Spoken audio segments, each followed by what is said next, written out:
Yo, what's up mga bro? So, welcome again sa aking YouTube channel. So, for today's vlog mga bro, gagawa ako ng Dalgona coffee. Kasi yung nakaraan ay gumawa tayo ng Dalgona Milo.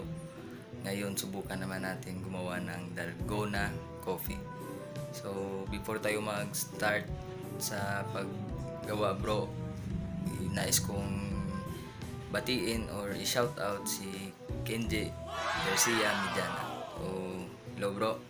Thank you sa suporta. At see you again soon. Simple lang yung ating recipe.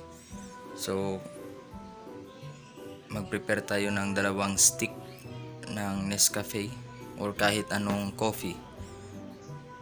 2 kutsara ng asukal or sugar.